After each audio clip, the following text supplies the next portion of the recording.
Hey there, welcome to the Girl Go Global podcast, where faith and works are empowered. With every episode, we're embracing our multi-layered lives with faith, know-how, and grit.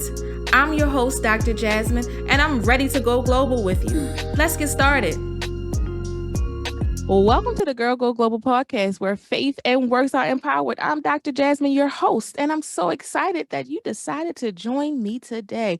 Thank you so much for listening. It has been such a great journey since starting this podcast, and I'm so excited today that I have with me one of your favorites, y'all, Miss Tiffany Reneé, y'all. She is here as my co-host, and we're going to have a dynamic conversation about finding our gardens, planting, and blooming. But first, let me say that Tiffany is sponsoring this episode through the Muse and the Messenger through her card collection. She's going to tell you more about it as we talk today. So, Tiffany, won't you tell the global girls hello, hello, hello? Hey, GGs. I'm so glad to be back. Yes, GGs, global girls. I'm coining that. So when you are sharing, reposting, posting about the Girl Go Global podcast, make sure you use hashtag Girl Go Global or Global Girls. You can have that one for free, Dr. Jazz. Thank you. But in talking about garden, your garden and then planting and blooming, the Muse and the Messenger, we are planting and blooming new things over here. The Muse and the Messenger really is all about duality. It is a creative cipher in my mind. It's where creativity becomes tangible. And we are shifting a little bit away from the ghostwriting and all writing to the product side. And so you all know about the Tiffany Reneé collection, which is the collection of greeting cards, which, by the way, we have a few more cards that are coming, that are dropping before the summer ends. We have a shower card that is for bridal showers, baby showers, which has become one of my favorites. And then we have a thank you card, and it's crazy because I thought people wanted to, have thank you cards so they could write in. But when we did our focus group for the thank you card, they were like, absolutely not. You're not giving us a blank card. We buy Tiffany Reneé collection for your words.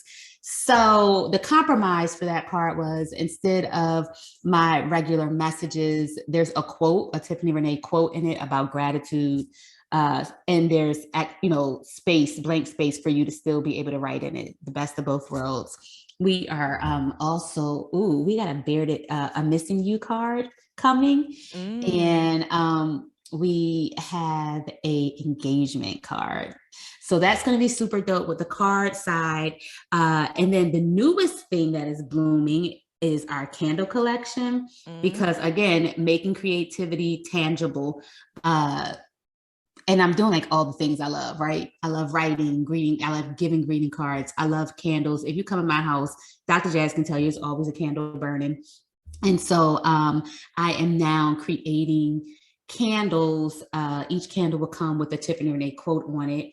And then the candles smell like the words, right? So when you think of what a certain phrase smells like, hopefully it will resonate with the scent of the candle.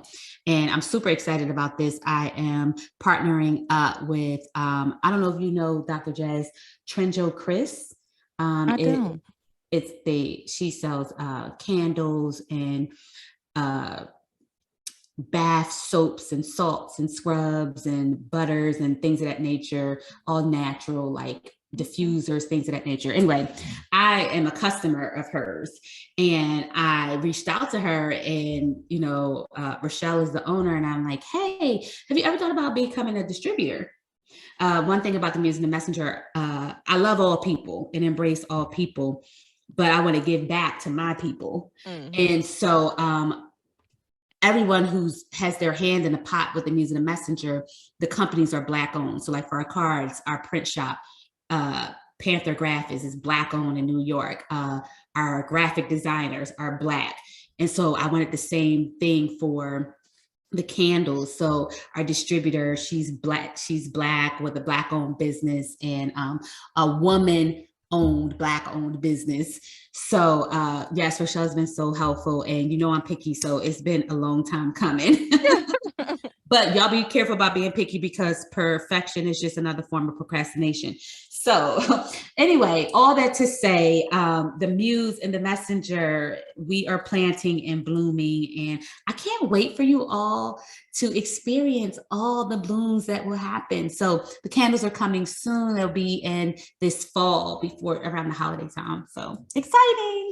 Can't wait to, make my purchase of my new cards as well as check out that candle collection when you drop it. So I see that you have found your garden. You are planting and you are watering. And so that's what we're talking about today. I have heard and talked to so many people who ask, well, how did you get into this field? And how do you find your purpose? And how do you know you are doing what you were created to do? And so today, that's what we're talking about. We are talking about finding that place in life, finding that garden, finding the purpose that you have in order to keep planting those seeds so that every time you water it, it will grow up and bloom to manifest into everything you hoped it would be. And so when I say find your garden, plant and bloom, Tiffany, what's that mean to you? Like, we gotta break that down for the global girls. And it sounds like you have found your garden. The Music and Messenger has morphed and evolved, but it started one way and it's blooming. It's blooming into something else. It's evolving. What are your thoughts on that? So my thought when I hear you say that, the first thing that really comes to mind is like callings, right? Mm-hmm. Uh, if we go all the way back, the Music and the Messenger started out from us writing. Mm-hmm. Writing is a calling. It is not a choice. It is not a choice. Writing is a calling. It is not a choice. Is that your quotable for this episode? I don't know. It could be. I'm not sure yet. You know how we do. I'll mess around and have a one liner. I don't know, somewhere in here. It's not preloaded. Let's just put it that way. It's gonna come straight from the dome. Okay. But writing is a calling. It's not a choice. And I think there are differences between doing something you want to do or something you think is a good idea, and then there are things that are like callings or God ideas. Mm-hmm. They tend to a lot of times take a lot out of us, but they come smoother and they're long lasting and they're prosperous and they affect more than just ourselves, right? Mm-hmm. They affect more than the person doing it. It's legit bigger than you. That's good. Okay. And I believe that it's about nurturing. It's about nurturing yourself and then nurturing the calling, the gift, right? Mm-hmm. Part of our assignments here is to give away what has been put in you. Okay. Run with that. So part of our assignment is to give away what's been put into you. So I think there's a book called like Dying Empty. Okay. If it's not, it should be. Yeah, no, there is a book. I think I've read it. I think it's like a yellow cover, or anyway, it's like called Dying Empty. And what it talks about is giving our payment back to the creator is to give away the very thing that we were blessed with or that we were skilled with, gifted with, and share it. Like when people are super talented or super gifted, it is not theirs to hold to themselves. You don't get great God ideas, grand ideas, and you're supposed to hold it to yourself. Like, no, that just doesn't sit well. You're supposed to share it with others. You're supposed to give it away. And I think that is what it's all about when we're talking about our garden and planting and blooming. And I don't think it's something that we initially chase. I think it's something that finds us. It's like purpose, right? Yeah, that's okay. It finds us by any means necessary, through other people, through circumstances, experiences. Your calling, your gifting, your purpose finds you. And then it's up to you to do something with it. I used to say this back in the day. I say it sometimes now. Who are you that God and the universe will conspire to grant you this moment. And what will you do with it? Will you seize it? Will you claim it? Will you say that it's yours? What will you do with these opportunities, right? Because opportunities have timestamps on them. I believe that. And expiration dates. And if you don't take the opportunity, it may come around for you again, but eventually it will stop coming for you, and then someone else will grab it and take it. And you'll be looking like, I knew I should have done this, or I was supposed to do this, but I, dragging your feet, procrastination, delayed obedience is still disobedience. For sure. Okay. So I just think it's about that. It comes with, whatever you're planting and waiting to bloom, comes with that virtue, patience. That's when I had to learn. I'm still learning. It's really hard for me. If I'm being all the way honest, it's being, because blooms don't happen overnight. Right. But when they do, baby, when they do happen, it's like aha moments, perpetual aha moments. So I think that's what it's about. And let's be clear. Those who plant recognize those who plant. I see you, girl. I see you. Oh, there's a quote by someone I like to quote, often have quoted in some research, a gentleman by the name of Greg Lavoie. He says, callings lead us into the world to test our bright swords in real combat, to teach, save lives, change minds, educate, and minister. I love that quote because it's true. That's good. That's good. Yeah. Lead us into the world in real combat, like really testing out what that is within our hearts to do. And as we test it out, we're teaching, we're saving someone, we're changing someone's mind, we're educating, and sometimes we're ministering, y'all. That's good. I love that quote. And I have read his book. And if you haven't picked up this book, I do like his book. It's actually called Callings, actually. And so when I think about myself and finding my garden, one of my gardens is writing that I have watered. When I was in middle school, I said I wanted to be an English professor, and everything that I did was in service of that goal, I should say. And so because of that, I feel like my calling, as you just stated, found me. It found me. I was born with it. It was something almost innate that my mom started to nurture for me. She recognized it. That's so important. Like if you have a child, or someone of influence in your life that you are influencing, I should say, I would say, water those, help those children out there, help our youth water those seeds, because that book you give them, that encouragement that you can do it, that attaboy can help them find themselves in purpose later in life. I truly believe that. But as I was saying, like when my mom started to encourage me to write poetry and to encourage me to read during my summer breaks when I wanted to watch television or hang out outside riding my bike or whatever, that was me being watered through my mom. And as such, here I am today, pretty well-read, loving to write, really being sought after to write and do things. And so I found that because of me watering that garden in school and continuing to pursue that passion and all of those things, it has opened up many doors, led me to do some pretty dope things, led me to meet you actually, and led me to just have some great opportunities in my career.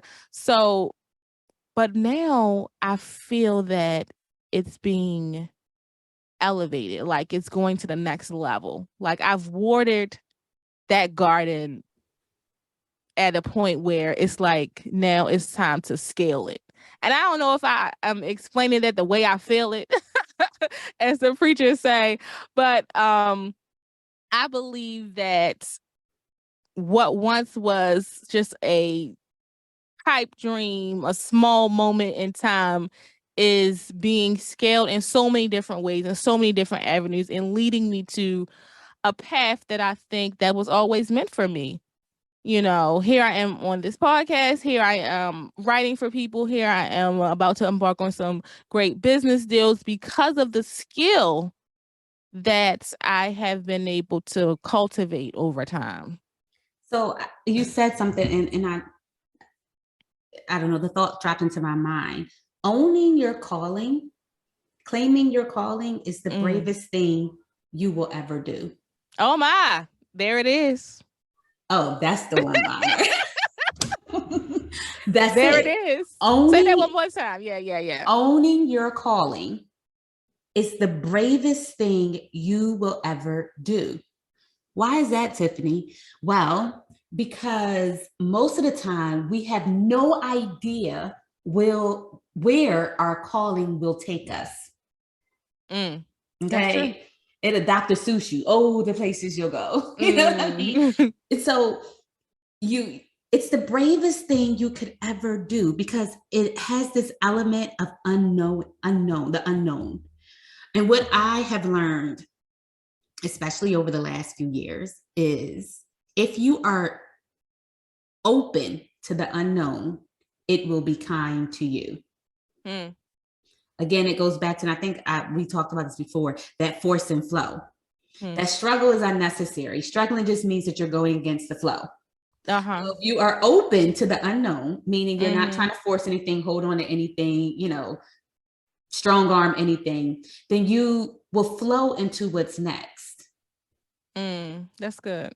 Okay. And so the call, it's the bravest thing because it's this element of the unknown. And then it's this element of OMG, the impossible may be possible. Right? So you don't ever know how big it's really going to be until you're in the middle of it. Right? Until you're in the middle of the big. Right. And so it's so unnerving and exhilarating and exciting and all those things at one time. You know what I mean? And so I think about it. It makes me think of the muse and the messenger and that whole duality of it all. Like, I always used to say, the muse doesn't come without being called. Okay. It's the same thing here. And muse is just, when I think of muse, I think of a source of inspiration. Right. And so the muse doesn't come without being called. So in our endeavors, we serve as a muse to other women, a muse to fellow writers, to creators, to the creative. We serve as a source of inspiration, maybe by hearing us or reading something we've written, that someone is inspired to write their own things, or someone else is inspired to speak up and to use their voice, even if it's the shaky voice. You say it, you say it, even if it's shaking, with the shaky voice. There's been a lot of days I've said things with a shaky voice. And then there's the messenger, someone who delivers a message. And that's where the muse and the messenger came from. And then we're talking about it. I'm like, oh, wow, this is all a pivotal part of the calling. To assign those roles, you know what I mean? And to play those roles for other people. Yeah. Right. I seek to move and be moved in all that I do. Right. So I have to think about it. You're a planter. I'm a planter. We see each other. We recognize other planters. We recognize other people who have gardens, even if we don't know what they've planted in their garden. And even if nothing has bloomed in their garden, we recognize them. And there's something special, and I read this years ago. There's something special about those who plant. Those who plant, they are built to endure, and they endure storms and all of the many things that come with the changing of the seasons and things of that nature. And they rarely rest. Think about your calling. Think about the level of rest that you get. Yeah, we both sitting here tired today, but we're still doing it, right? They rarely rest because a garden never stops growing. Okay. And so while it may require our attention all of the time, it also rewards us because it allows us to bring forth life and creativity and to manufacture peace. Think about when you go into a garden, there's a certain level of peace that's there, right? So we get to manufacture this peace and be a part of something that's honestly magical. When you think about it, we're creating things. It's magical. Like, you know, a lot of people always say, oh, you know, the Black race, the culture is magical. We're magical and we're real at the same time. At the same time. And so there is power and perspective in operating in your calling. Yeah, power. And we need both of those things. We need power and we need perspective. Power so much as in the authority, right? The authority to do what we're doing. You know, feeling comfortable saying, this is what I'm going to do. This is who I am, and not allowing someone to take that from you or tell you that you're not good enough to be it or do it. For sure. Like, now I know there, like I said earlier, there are so many people who don't know what they should be planting. They don't know what they should be doing. You know, how did you first know you were supposed to, I guess, become a writer or seek that path? You know, you said you went to school for psychology and different things, but you've evolved. And I know all of that works together, you know, for what you do. But what was that first awakening? When were you awakened to the consciousness that this is the lane that I need to be in? When someone else said it to me, unfortunately, right? How so? So I've always been creative, right? But I use creativity as a coping skill. So my writing at first, which started was out with poetry, was a coping skill. So something went on in my life and things of that nature, I wrote about it. Okay. And then I got brave enough to recite it in front of people and do spoken word and things of that nature. And then I realized from someone coming and giving me feedback from me sharing, saying, oh my gosh, people need your words. The world needs your words. And I'm thinking like, oh, really? I just wrote this because I was in my feelings. You know, I was in my feelings, or I experienced this beautiful moment. And, you know, I think a lot of times your call and your purpose shows up and it serves you first before you get to serve it to others. Oh, that's good. Right? It serves you first. So because writing was serving me, it was giving me an outlet, right? Tiffany Reneé, the writer, my hope was to find a muse, right? My hope was to find the inspiration to keep going, or to let something go, or to be, you know, happy or be at peace, or to enjoy the moment I was in. But Tiffany Reneé, the human, my desire is to now only be the muse, to inspire other people, to push people, to encourage people. Maybe my words, you know, words are powerful things, right? And they have the ability to give life and they have the ability to take it away. They build and they can destroy as well. It's that duality again. I don't know why that's in my spirit today, but duality. It's the duality of it. It's very powerful, and it all is determined by whose hands it's in, right? So am I choosing to do good with it, or am I choosing to operate in a, you know, selfish manner, or a not so good manner with it? So, you know, what's the opposite? But I think that's what it is. Your calling, your purpose will somehow serve you before you are able to serve it to others. I don't think that I recognized.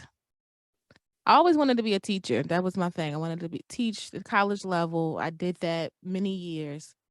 But I don't know that I recognized my true skill level, even though I was teaching people, teaching students composition and teaching the research paper format and all of that as a professor, I don't know that I recognize my true skill level, like you say, until people say, "Oh, can you read this for me? Can you edit this for me? Can you become a speech writer? Can you write the Can you speech?" write Or these speeches? yeah, exactly. Like I don't know that I recognize it as that I'm as good as I am. I'm just gotta say. I mean, I can't. It's no other way. But I didn't recognize it until other people started to come to me as the expert, like you say. I think that's the difference between being called to doing something and wanting to do something. Yeah. You see what I'm saying? Like I always, in certain arenas, I'm a little weary. Mm-hmm. I'm a little wary about people who like, who pick me, choose me. I want to do that. That's me. That's me. To do something, especially if it's something sacred, as opposed to those people where it's like they genuinely have this gift, this skill. They authentically just and they're just authentically giving it away or obliging people by helping them. They have no idea the magnitude or the level of their power in association with whatever it is that they're doing. Those people, those people are called in my mind. Now, this is my opinion. You know, other people may differ from me. I'm just saying, Tiffany Reneé, I feel like those people whose first realization, like, oh, maybe I could do this, was someone else and someone else, something else telling them like, oh, you're good at this, oh, or coming to them. It's unfortunate that that's the way it goes down, but those people are called to me because they don't realize it. They don't realize like, oh, I'm supposed to be now years later, if they've been doing it for 50, 20, 10 years or whatever, of course, you know, by now, but yeah, for sure. You know, that first, I'm pretty sure if you ask some people who are in an arena where you think that they were called and you ask them, how did you know you were supposed to do this? I'm pretty sure the majority of them are going to say, oh, someone else said, or people started just gravitating towards me. Or, you know, it's that authenticity about it. Yeah. It's authentic and it has no ulterior motive. Like we didn't start writing to make money. Nah. Someone asked us to do that. You know what I mean? Yeah. Someone sought us out and asked us to do it because they heard or saw that we were good at it. Yeah. And so we've developed since then. We've started to own it, right? When God puts the universe on assignment and offers you this opportunity, what will you do with it? Yeah. Will you claim it? Will you say it's yours? Will you seize the moment? What will you do with it? Will you stand there and own it? Or will you be ready? Have you watered that enough to be ready to step into it? Yeah, most of us, you know, some of us even will pick the bloom up and snatch it up thinking it's a weed. You know, thinking it's a hindrance or thinking that's not what we're supposed to do because we had a plan in our mind already. You know, we had an idea. We had painted a picture already. Listen, us and painting these pictures. Yeah, be careful. We gotta let it go. We gotta let it go. You gotta be careful with that. And so I think that's, in my mind, that's what makes someone wanting to do something and someone called to do something. Someone purposed to do it and someone who desires to do it. And I'm not saying there's anything wrong with you desiring to do it. Hey, go for it. But those who are called to do it, they can't get away from it. Even if they try. That it shows up in different ways. Like before we were writing speeches, right? Now I'm writing greeting cards. What? Wait, that's not even what I went to school and paid all that. Well, I was on a scholarship, but you know, my graduate degree paid all that money for. You know what I mean? Right. That's not what we did. You started thinking like, oh, I'm teaching in schools, and now you're teaching executives how to write and how to present their information in an acceptable, you know, way. You know, like when you think about it, it's like, oh, I thought I was just supposed to be in this little box right here.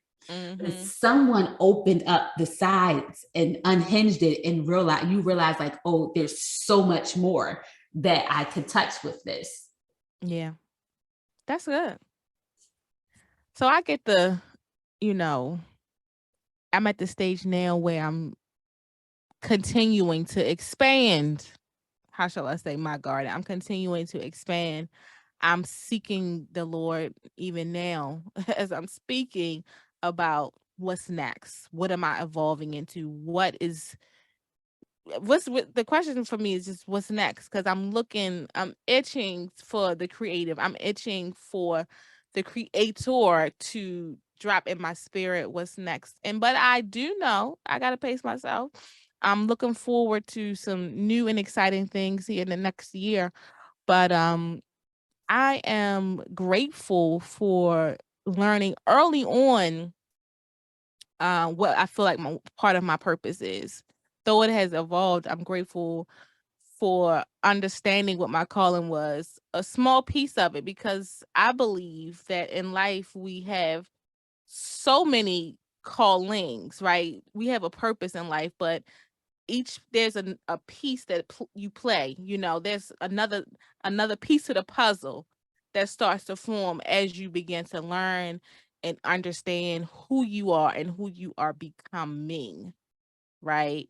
So I'm just excited. I'm excited that I've come to this place where I'm able to own, as you say, what I feel like I've been called to do. And I'm hoping that those out there listening will be able to find some nugget in what we've just shared about how we were able to step into our calling and step into our purpose, because that's really one of the purposes of the Girl Go Global community and podcast, is to help people embrace their multi-layered lives. And today's chit chat is really just about how do you understand your purpose? If you're seeking to understand yourself in a new and different way, perhaps that thing you're putting on the back burner really is that thing that you should be pursuing. Or perhaps that thing that you have at the forefront really shouldn't be at your forefront. You should be cultivating someone else. So we really need to be intentional and prayerful about what we should be watering, because I don't know about you, I ain't got no time to waste, child. No time to waste. And you said something good, Jazz, when you talked about like I'm sitting here in this moment and trying to see what's next, what's next. I think there is a time within this, in keeping with this garden concept, where we are just called to toil the ground, right? We're just called to toil the ground, and how we toil the ground matters, right?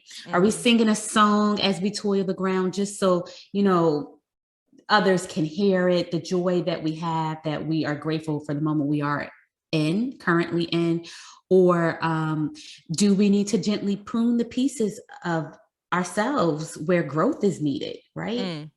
Okay, so pruning is a big part of, I don't know if anyone's raised any plants. I'm a plant mom and I love live greenery in my house. It's all throughout my house. But sometimes your plants start turning yellow and the leaves start turning red, and you're like, oh my goodness, what am I doing wrong? And it just needs to be pruned, right? You need to cut off the yellow pieces so that the new blooms can actually come. And so in that time where, if you're out there and you're listening and you're in this place where you're like, all I'm doing is working on this one part, continue to work it. But change your perspective and reframe your attitude while you're working it, right? Reframe it. Don't look at it as like, oh, I just got to do this. All I'm doing is this. I keep having to do this. Reframe it and say, okay, I'm doing this because this is building muscle in that area. Or I am doing this because it's perfecting a craft, because I'm going to need a new level of this craftsmanship, where we go next. So just remember, although, we all talking about the blooms and everybody wants to talk about the blooms, but there are grounds that need to be toiled. There are pieces of us that need to be pruned. There are places that need to be reseeded. You do have to put in the work and pull up the weeds. And you got to do it sometimes with your own bare hands. just so you can understand and others can understand what it means and how much it means for that thing that you are nurturing to flourish, right? Yeah. Yeah, I totally agree with that. And I'll say, to add to that, we gotta understand that there are ebbs and flows in life, and we have to go through, generally in most places in the world, there are 4 seasons. Even if it's colder in one area than the other, there's still a cooler season, and then there's the summer season, and there's the warmer climate the time frame. So I do think I'm in this season where my season is shifting. That doesn't change the calling, right? That doesn't change the purpose that I have, but the season is shifting, and I can feel like this shift in my season. And so I'm really just trying to figure out, like, hey God, hey, knock, knock, knock. Um, what's next as it relates to this calling, but where are you taking me? Because I know I got this gift, I got this calling, I got this purpose, but I feel like there's something else on the verge. Like spring is coming. You know what I Well, mean? yeah, it's a season for everything, right? Mm-hmm. It's a season to sow, it's a season to reap the harvest. So you got to you have to be open, and you have to be open and sometimes even quiet enough to recognize the season you're in. Yeah. It's So a great thing when you recognize it, though. oh, ain't that the truth? Because Whether it's a that good or lesson, bad season, it's a but good thing. it's good when you recognize, because you know how to move. Exactly. You know which way to move, how to move. And, I think that quote you said earlier about warring, you know which weapon to pick, you know what I'm saying? Exactly. To protect what's yours. You know when you need to, what you need to feed the gift, how do you need to nourish it? It's so much that goes into it. And so it's not just about the blooms, although we would like to focus on the blooms, right? There's a lot of work. I mean, you put your back into it, you know what I mean? Mm-hmm. You put your back into it when you're doing it, but even during those times, what I have learned is I still have to find some sort of gratitude, some gratefulness in my heart, regardless of the season that I'm in, because there are people who don't even know what they're called to do. And I do. So if that means that while I'm toiling the lands, I'm going to have a cheerful spirit about it, or at least try to, I'm going to be frolicking in my garden peacefully, happily, full, with all the positive, big energy, right? All the big energy, because that's what I want to bring forth to my garden. That's what I want to see in the blooms, right? I'm not going to sit there and complain like, oh, this is hard. My back hurts. We didn't say it was going to be easy. We said it was going to be worth it. Okay. Yeah. No one told you this was going to be easy peasy. Someone probably told you it was worth it, but I don't think they told you it was going to all be easy. And you just have to, know. And one of those things is you have to be sure of it, right? You have to be sure of it, right? I'm a dreamer, so I usually dream it. But you have to hear it, right? The divine has to declare it. It has to be written in Destiny's book. So no one can ever deny that synergy that is there and is authentic.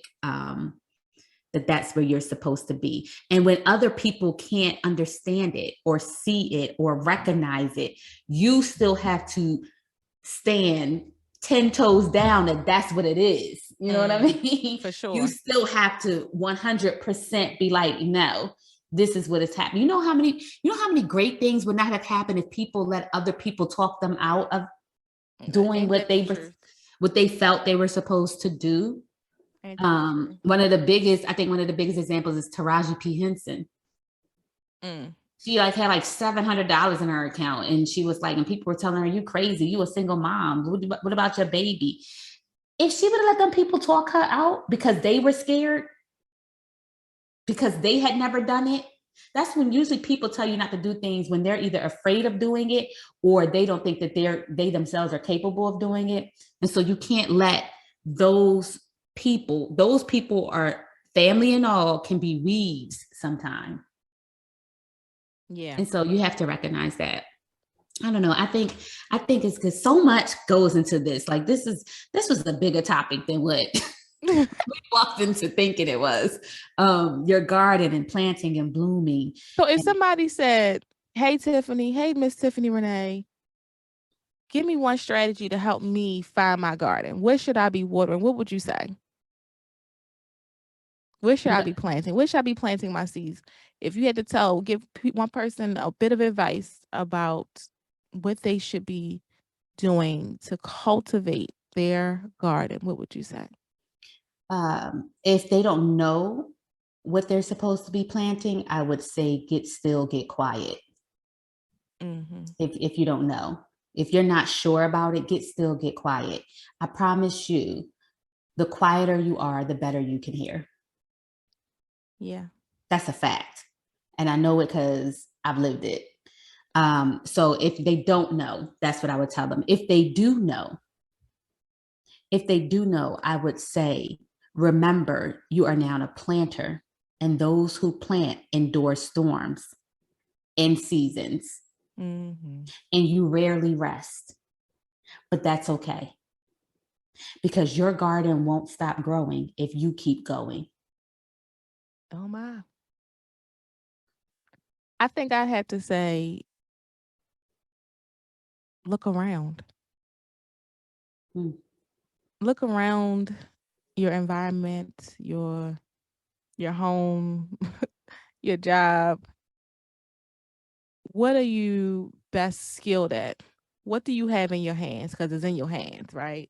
What do you have in your hands that can be used to, as I stated earlier, to teach, save lives, change minds, educate, or minister? For us, it might be writing. For us, it might be some form of communication. And it might be some form of hospitality. Whatever it is that you have in your hands, that's going to help you test your bright sword, as Mr. Greg Lavoie says. Do that. That's and good. As you do it, right? As you do it, Tiffany said earlier, people will start to recognize, say, hey, you're really good at that. So I say, look around. And I just want to echo the sentiments when you say you'll have ebbs and flows in life.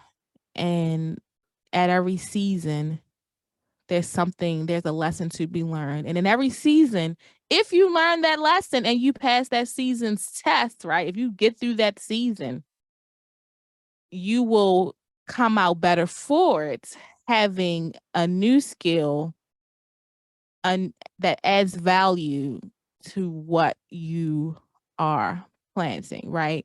If we think about the winter, when you plant your seeds in the summer months, in the spring, the summer months for your harvest, and you're planting for your next harvest the next year, right? Underground, when you're buried, you are still growing. It's just covered up by the snow. It's just covered up by the cold weather, that hard ground.